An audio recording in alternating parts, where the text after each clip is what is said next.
What is up, you jackwagons? I am Speed Fury, and I am back with a brand new What If. However, this What If is going to be my first April Fool's What If, and it's probably going to make a bunch of crybabies angry. But I don't care. This is what if Speed Fury lost his memories and ended up in the Dragon Ball universe. Don't worry, I'm not going to make him solve every single problem. I know how powerful I made Speed Fury, and I know I made him like pretty much unbeatable by everybody else. So I'm not going to make him solving all the problems. In fact, I'm barely going to have him actually doing any fighting. You'll see what I mean. Speed Fury was slightly annoyed. Normally, he wouldn't feel this way, but right now he was currently supervising a project that was going on between Technoblast and Gashclaw, two of his friends. Now, normally, if it was just one of them, he wouldn't be all that bothered, but it was by both of them, and they didn't really get along all that well in terms of working together on a project. Said project was stabilizing the dimensional portal generator. This device was used for them to travel between different dimensions easier when they weren't just pulled into another dimension by the Omniforce. The reasoning as to why they were working on this is because their dimensional portal generator or DPG, was able to go through different dimensions, but it was harder to pinpoint the dimensions that they classified in the A class, which was the what's the word? Initial for anime universes. This was a thing they dealt with a lot of the time. Anime universes were harder to pinpoint sometimes, due to the fact that they acted on an entirely different wavelength compared to other wavelengths, especially with all the shenanigans that goes on in those universes that somehow should not physically work in real life. Like the power of friendship, or screaming to power up, or getting angry makes you stronger. This coming from somebody who can literally alter reality by the snap of his fingers. And of course, just like usual whenever these things happen, something goes wrong. This resorted to Speed Fury getting sucked into one of the portals, which he wasn't really bothered all that much by, because he could just travel back to his own universe via his portals. But then as soon as he landed, he ended up hitting his head, causing him to black out. This was not something that normally happened with him, as normally it takes more than just a simple slam on the head to knock him out. Suffice to say, it was kind of embarrassing. However, that embarrassment would go away, as he would soon forget entirely who he was. All he could remember was a few things. One, his name, or what he believes his name was, being Wesley, as he had felt that he heard that from somewhere before. 2, he hated fighting. 3, he was overall a good person for the most part. Those are the only 3 things he could remember. One of the other things he could remember, though, is that if he ever did have to fight, he wouldn't really play with honor. He hated, for some reason he felt that the concept of honor was stupid. In his eyes, if you're going to fight, you need to fight to protect yourself or other people, and you need to fight to survive, regardless of what you have to do to win. Unless that opponent you're fighting is not fighting you to try to kill you, you should not hold back in the slightest. This mentality he had helped him multiple times, or he would be thinking that if he still had most of his memories. But at the moment, this mentality he had, all it was going through his head is that it will help him try and figure out who he is or what he is. He did feel off for being, what he was. The only downside to his appearance was the fact that he didn't know why he had blue skin, nor did he know why he had a tail, or wings, or horns. He had no idea what he was, but until he found a stream. He looked for the most part normal, aside from the really weird-looking hair and the red eyes and everything else. He looked human. Well, as human as a blue-skinned man with dragon parts can be. He decided to walk and look for the nearest village. He didn't know, or town. He didn't know if there was even going to be one around the area. He was in the middle of a forest for all he knew. It wasn't until he started crossing a dirt road that he heard a noise coming to his left. He looked to see what appeared to be a hovering car barreling towards him at high speed. In the driver's seat was a young girl with blue hair. Surprisingly, though, what was catching him off guard was the fact that to him the car was actually not moving very fast. He also noticed a small boy with equally as weird of a haircut and what looked like a monkey tail poking out of his tailbone on the other side of the road, crossing it as though there was not a car coming in their way. He looked back at the car to see the girl, clearly with a panicked look on her face, rolling his eyes at the fact that this kid clearly doesn't have much experience in driving. He held out a hand as he felt that it wouldn't really be that much of a deal if the car wasn't going that quick. Surprisingly, when the car hit into his hand, the car dented inwards, which took him off guard quite a bit. He only put his hand out to stop the car, and it wasn't going that fast, was it? The boy, on the other hand, had a completely different reaction. Instead of panicking that he almost got hit, he started attacking the car as though it was some kind of wild beast, even screaming as such, as though he was attacking a wild animal that tried to run him and this random dude over. The girl who was in the car jumped out and was noticeably panicked, freaking out about the little kid and massive strength, but more along the lines of terrified at his appearance. Although he imagined that was very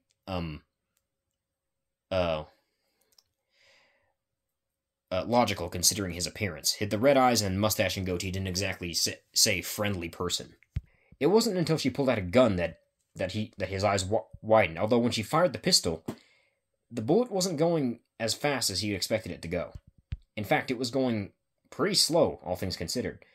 He simply lifted up his hand and grabbed the bullet out of the air and just looked at it in confusion. Whatever he was definitely fast or powerful or something. That might explain why the car got dented when he stopped it.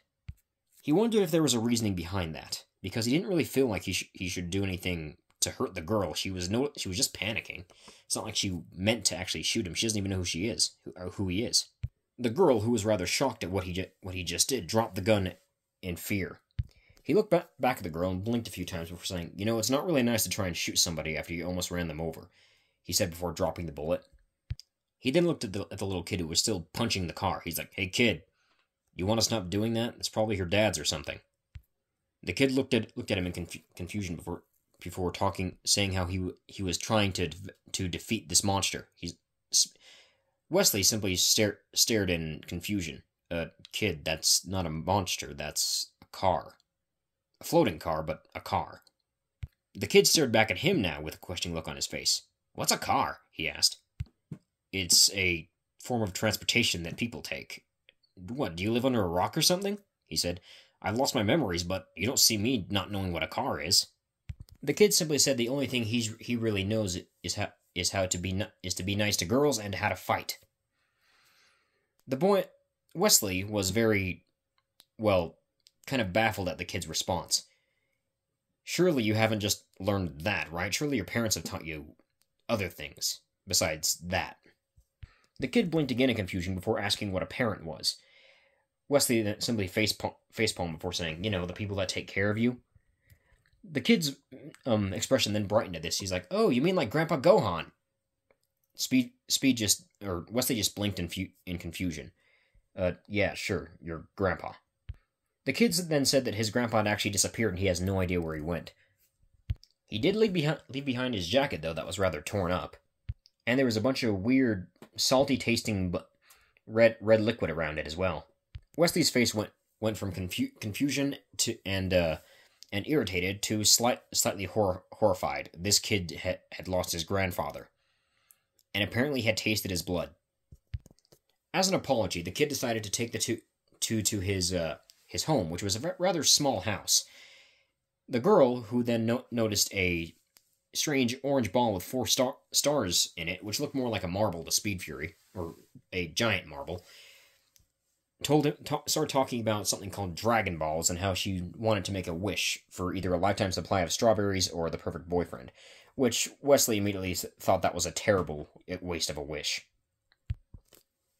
The girl then said that the boy named Goku could now come with if he wanted to make a wish too, or something else along those lines. That, and she needed protection and felt that this boy, and maybe the taller guy, despite the fact of how threatening he looked, could possibly help out with that. Speaking of which, the girl then turned towards him, introducing herself as Bulma Briefs before asking what he was. Wesley just shrugged before saying, "No idea. Lost my memories and have only been awake for about maybe a couple of minutes before you almost hit me with your car."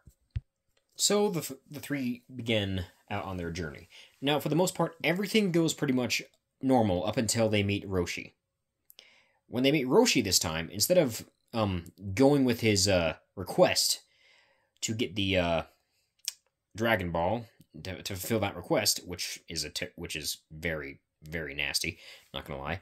Surprisingly to everyone, Wesley was already holding the Dragon Ball in his hand that Roshi just had around his neck a second ago. Roshi looked back and forth between where the Dragon Ball was and the man several times before asking him how he managed to do that. Wesley just said he walked over and took it. He didn't really do anything. Also, apparently he's fast. Despite the man Roshi thinking that Wesley looked threatening, he didn't really sense any negative emotion or negative energy, for that matter, coming from him. He could sense energy, but it was off. He couldn't. If it was normal ki, he would be able to sense that, but it wasn't normal ki. It was something else entirely, which is probably why Roshi was having such a difficult time sensing it. It felt like something else. From here, things go once again normally. Wesley doesn't really interfere with much of what the other group is doing, as he could feel that sometimes, most of the time, he wasn't really needed in terms of, protection or something like that. And then they come to Fire Mountain with the Ox King and Chi-Chi. Now, normally they would need, I don't remember what the thing is called, but it's like an instrument of some kind, I believe, to get rid of the flames. However, Wesley solves this problem by simply clapping his hands and sending out a shockwave that was enough to extinguish the flames. With much excitement, Goku asked him how he did that, and Wesley said he just did it. He doesn't really know how. When asked if Wesley could teach Goku how to do it, Wesley actually said that he didn't know if he could teach Goku anything that he could do, as he didn't know how he was doing it himself some of the time, and he probably doesn't even know half of what he could do. The Ox King was surprisingly very thankful for them having put out the flames, as, bad choice on their part for even putting the flames up in the first place. And the group spent some time together before deciding to adventure off again. This time, however, Goku actually knows what marriage is, because Wesley was there and he was actually telling him what it was. So this time, it goes differently, and Chi-Chi doesn't right off the bat think that Goku knows what marriage is. And Goku has, some time to contemplate and think about if that's actually something he wants. Now, for the most part, even though Wesley is present, everything else, even until they get the Dragon Balls, remains exactly the same, due to the fact that Goku does not want Wesley to get involved with his fighting, which is slightly irritating Wesley, but out of respect for the kid, he does not interfere with his fights. When the time comes for the group to head back, Goku decides he wants to take up Roshi's training. Now, normally, when Goku goes to do the training, he meets. Although I think Krillin gets involved in some point in time. I haven't really watched much of the original series, but I know how pretty much the story goes. I think Krillin comes to the island by boat to train with Roshi, and even brings the whole magazine and stuff. However, when asked if Wesley was also going to participate in the training, he said no, as he wasn't really interested in actually fighting or anything of the sort unless he actually had to. Roshi said that learning how to fight or to learn certain techniques would be good for helping him protect him against enemies. With Wesley saying that he already outsmarted him once, what's the difference between him doing it again? And, just a bit of training. Roshi said that he shouldn't get cocky and that there was always somebody stronger. Wesley just simply shrugged before saying that he has no real reason to actually fight. Accepting that he didn't want to participate in any training or fighting, Roshi just simply asked then why is he still hanging around. Wesley just said that he really doesn't have anywhere else to go at the moment, and he just figured he might as well, just stick around somebody he knows, or at least somewhat knows. Talking about Goku in this instance, not Roshi. Wesley hung around with Goku for a bit, and even whenever it was time to sleep, he would just kind of sleep outside. It was surprisingly easy for him to do. Regardless of what the weather was like, it was almost as like he could sleep wherever he wanted to and not really have any trouble. Now we come to the part where it's time for the World Martial Arts Tournament. Once again, things go as they normally do in canon. Because once again, Wesley's not really interfering much in terms of the fighting and stuff. He was slightly amused at the Jackie Chun disguise, as it wasn't a very good disguise in his eyes. He knew what a wig looked like. Though he could do without all the people staring at him as as though he was a, well, demon, which he didn't think he was. In his eyes, demons didn't have lightning bolt-shaped horns or a lightning bolt-shaped spike on the end of a tail. Or, well, I guess the wings could be mistaken for demon wings. But other than that, he didn't really look much like a demon. After said tournament, Goku decides he wants to go find the 4-star Dragon Ball, as he believes that his grandfather's soul is in said Dragon Ball. Speed Fury, or Wesley, kind of like confused as to how this kid hasn't figured out that his grandpa, died up until now. Goku said that he actually always knew, but never really, said anything or wanted to pretend like he didn't know, because he felt that that way he wouldn't feel as sad that he lost his grandfather. Wesley told him that he really shouldn't do that and that he should, let it out when he's actually sad. But surprisingly, Goku said he wasn't really all that distressed about it. Wesley simply just looked at the kid before thinking to himself, there is something wrong with this kid.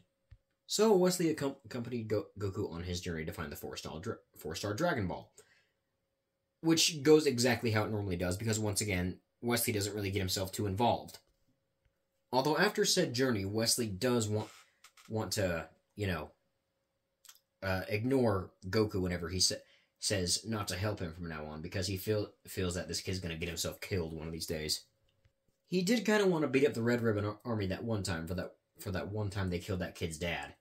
That kind of irked him a little bit, as he felt that was entirely unnecessary. He felt a strange urge to do something about it when he saw an innocent life be taken, as though something was begging him to protect those that cannot protect themselves.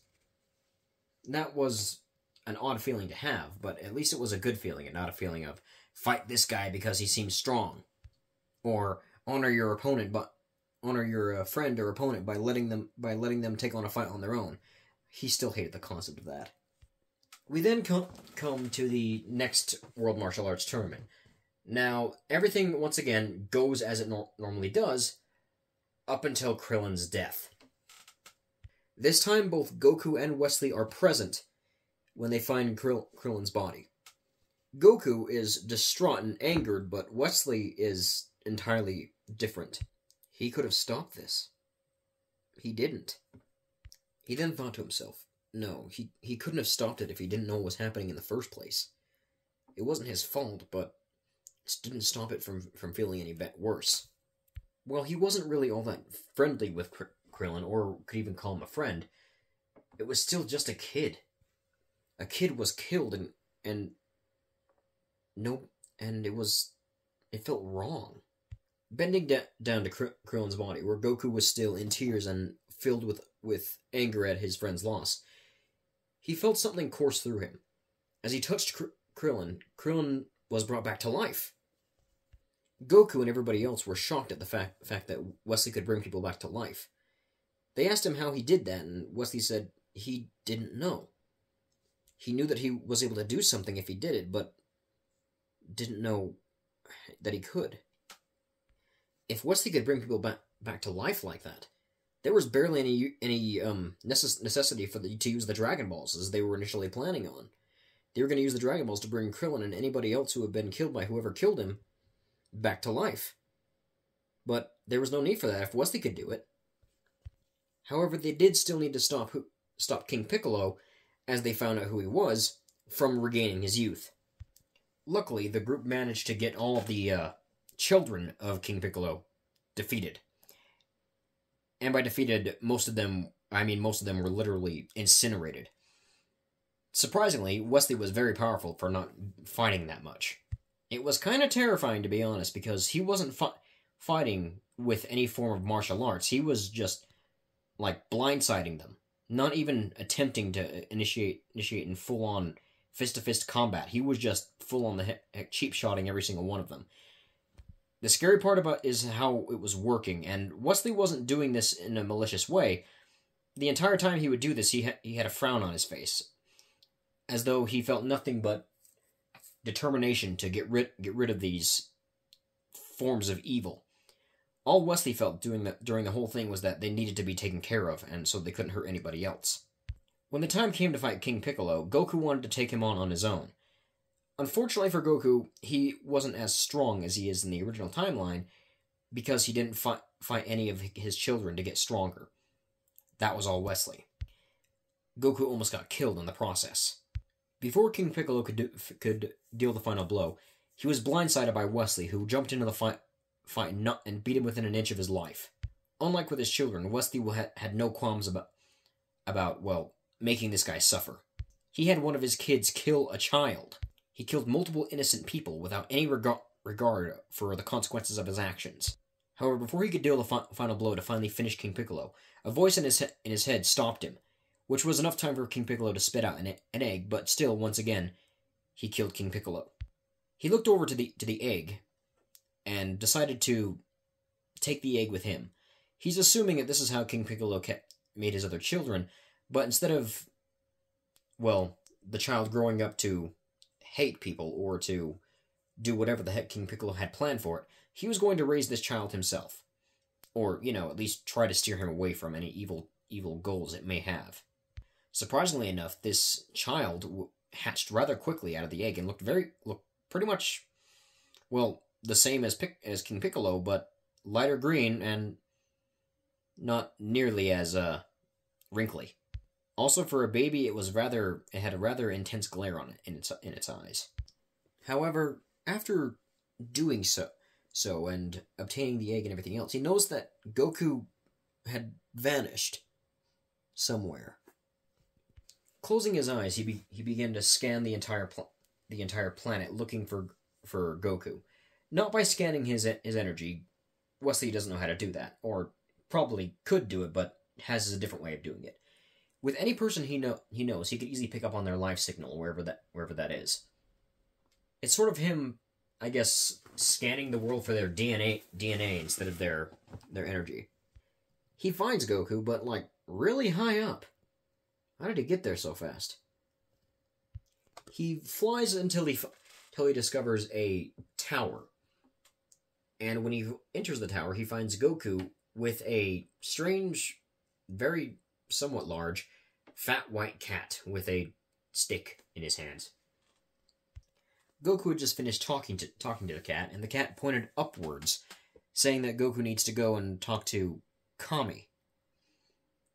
Wesley didn't know really what that was, or who Kami was, but when he saw Goku use the power pole to shoot himself upwards to what was apparently a large floating island in the sky, which he didn't know how he didn't notice that before, he followed up after him, catching up with him as he was going up via the pole.